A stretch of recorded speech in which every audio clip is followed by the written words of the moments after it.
bienvenue sur ma chaîne. Moi c'est Chloé. Ici on parle économie, gestion des papiers et routine budget avec le système des enveloppes. Alors si ces sujets t'intéressent, n'hésite pas à t'abonner sur ma chaîne et à activer la petite cloche pour les notifications. Comme ça tu ne louperas aucune de mes vidéos. Aujourd'hui je souhaitais te parler du défi, du challenge ou de la méthode, appelle ça comme tu veux, du mois blanc, du mois sans dépenses. En place le système du mois sans dépenses. C'est parti. Je vais vous donner 4 conseils qui me paraissent un petit peu les plus logiques, mais après n'hésitez pas dans les commentaires déjà à me dire si vous avez déjà fait ce mois sans dépenses, si ça vous tente, et comme ça aussi on pourra revenir là-dessus et en discuter entre nous, puis savoir comment se passe ce mois quand vous avez décidé de le faire. Dites-le moi dans les commentaires. Donc le premier conseil, c'est de vous fixer un objectif. Ça tombe bien, je vous ai fait une vidéo à ce sujet sur l'importance de se fixer des objectifs pour bien épargner. Donc on en revient, pour toute chose, l'objectif c'est la clé. Donc déjà, vous devez savoir pourquoi vous voulez faire ce mois blanc. Donc avoir l'objectif, ça va vous tenir pendant tout le mois et ça va donner justement la motivation pour vous dire où va aller cet argent du mois sans dépenses. Donc c'est déjà, j'ai envie de dire, l'essentiel pour la réussite de ce défi. L'objectif. Comme je l'ai expliqué dans ma vidéo, vous le notez partout. Vous le stabilisez, vous le mettez dans vos agendas, dans vos trackers. Comme j'ai tout développé dans la vidéo des objectifs. Franchement, ça doit être ça. L'objectif mois blanc. Défi mois blanc et l'objectif en tête. Le deuxième conseil, c'est de le faire pas dans son petit coin solo. C'est d'impliquer ici. Alors, si vous avez une famille, vous impliquez la famille.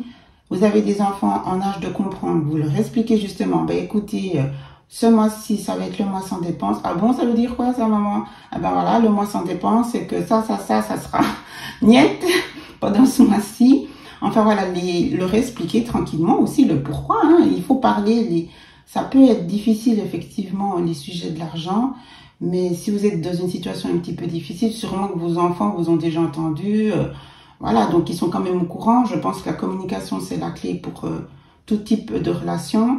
Et là, du coup, ça peut aussi les impliquer sans leur mettre non plus des angoisses et des soucis en tête qu'ils n'ont pas à porter sur leurs épaules. Mais voilà, de leur dire, voyez, maman ou maman et papa, etc., on a décidé de faire un mois sans dépenses. Puis vous leur expliquez un petit peu sous forme de jeu, parce que c'est vrai, ça peut être un petit challenge. Donc, on fera un peu plus attention. On a décidé de partir en voyage, vous le savez bien, l'année prochaine. Donc, ça peut justement faire partie de l'objectif. Donc, ils sont impliqués, ils comprennent le pourquoi du comment. Et ça sera aussi peut-être plus simple pour eux lors des petites sorties où d'habitude, il y avait un petit plaisir rajouté. Ce mois en question, il ne sera pas fait. Mais ils auront compris pourquoi. Ah oui, c'est vrai, c'est à cause du mois blanc. Oui, c'est ça. Etc. Donc, impliquez votre famille, votre entourage, votre conjoint, enfin voilà, si voilà, chacun ses comptes à la limite, si c'est le cas, mais vous lui expliquez, écoute, tu sauras, moi je fais un défi du mois blanc, du mois sans dépenses, tu le fais avec moi, tu le fais pas avec moi, mais enfin voilà, on en discute, ça peut vraiment être quelque chose d'assez sympa. Et du coup, lui aussi, il peut vous challenger quand voilà, vous sortez, puis que vous auriez presque l'envie, la tentation de craquer, il peut vous dire, tu m'avais pas dit que tu faisais le mois sans dépenses? Voilà, donc ça peut être aussi sympa comme ça. En tout cas, parlez-en autour de vous. Aussi, une autre possibilité, si c'est un sujet un peu difficile, vous n'avez pas forcément les exemples que j'ai donnés avant, tout simplement parler à une amie, une collègue de travail qui vous entendez bien, on explique le truc et eux aussi, ils peuvent vous dire, et dis donc, ou quand vous êtes tenté par un achat, vous envoyez une photo pour qu'elle lui dise non, non, non, tu n'en as pas besoin. Et en plus, tu m'avais dit que tu faisais le mois sans dépenses. Donc voilà, franchement, ça peut être sympa, même trouver quelqu'un d'autre avec qui le faire. La chaîne est là pour ça aussi. C'était vraiment mon idée, c'est de créer comme ça une communauté, un soutien dans la bienveillance. Et justement, peu importe quand c'est que vous ferez ce mois, sans dépenses, venez en parler, postez les commentaires et voilà, comme ça vous êtes soutenus aussi parce que je sais que certaines personnes ne parlent à personne dans leur entourage de leurs soucis d'argent ou voilà du système des enveloppes ou voilà, peu importe. Donc ici, vous êtes les bienvenus, pas de soucis. Comme ça, vous serez soutenus. Et comme pour les objectifs atteints, à chaque fois, vous pourrez fêter cela en modération. C'est pas pour prendre les économies que vous aurez fait pour fêter ça, mais voilà, vous faites un petit cadeau ou rien que l'économie faite, c'est déjà un plaisir à soi-même. Donc voilà, mais fêtez-le parce que c'est pas simple. Je sais pas si je vais le faire directement là maintenant ce mois-ci ou je vais un petit peu attendre de voir comment ça se passe avec ces enveloppes. Mais je sais que je vais le faire, je vais essayer vraiment de le faire de temps en temps. Moi, typique, je sens que ça va bien me plaire et bien me challenger. Par rapport aux tentations, mettez toutes les apps où vous avez plaisir à acheter en ligne, vous les supprimez, vous les enlevez de votre écran d'accueil sur votre téléphone. Évidemment, vous n'allez plus sur Amazon, Zalando et quoi d'autre. On patiente pour ce fameux mois sans dépenses. Ensuite, le quatrième conseil, c'est le suivi justement de ce mois et de vos économies. Donc là, on revient au tracker.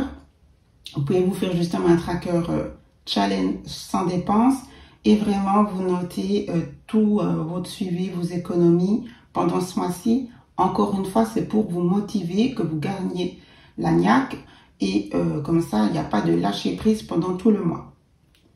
Vous pouvez aussi vous auto-féliciter en notant donc dans vos trackers les achats que vous auriez souhaité acheter, dont vous étiez tenté et que vous n'avez pas fait.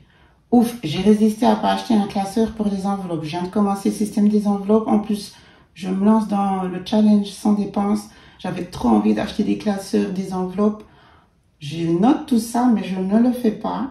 Donc, petite victoire dans le mois. Voilà. Essayez vraiment plein de petites astuces pour vous motiver, vous auto-féliciter. Et comme ça, vous arriverez à tenir sur le long terme, sur tout le mois. Parce que le but, c'est de finir le mois. C'est ça le défi. Donc, on récapitule les 4 conseils pour pouvoir réussir ce challenge du mois sans dépenses. Le premier, c'est de vous fixer un objectif. Le deuxième, c'est de ne pas être seul dans ce défi, dans ce challenge. Le troisième, c'est d'éviter toute tentation. Toute tentation. Et le quatrième, c'est de faire un suivi de vos économies. Comme je vous l'ai dit, dès que vous aviez des tentations et que vous n'avez pas cédé, vous les notez sur votre suivi pour vous auto-féliciter. Vous notez aussi chaque mois ce que vous avez gagné dans vos enveloppes. Vous dites, ce mois-ci, j'ai pas dépensé ça. Cette semaine-ci, pardon, j'ai pas dépensé ça. Voilà. Tout ce que vous aviez dans l'idée de dépenser, vous pouvez aussi vous noter. On se connaît, on sait très bien, on sait qu'on aurait craqué, etc. Donc, vous le notez en disant, oui, super, j'ai pas craqué, j'avais trop envie de ça. Mon enveloppe, elle est toujours pleine. Cette semaine, j'ai tenu, etc., etc.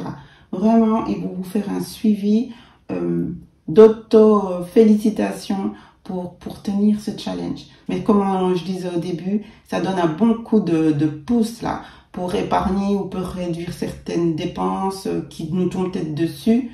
Et on se dit, bon, le mois prochain, on fait un mois blanc. Comme ça, on aura pu directement solder cette facture. Donc, ça peut vraiment être une méthode efficace et à faire voilà, de temps à autre. J'espère que tout ceci vous a plu, que ces conseils, si vous connaissiez cette méthode ou pas, vous l'ayez découverte avec moi.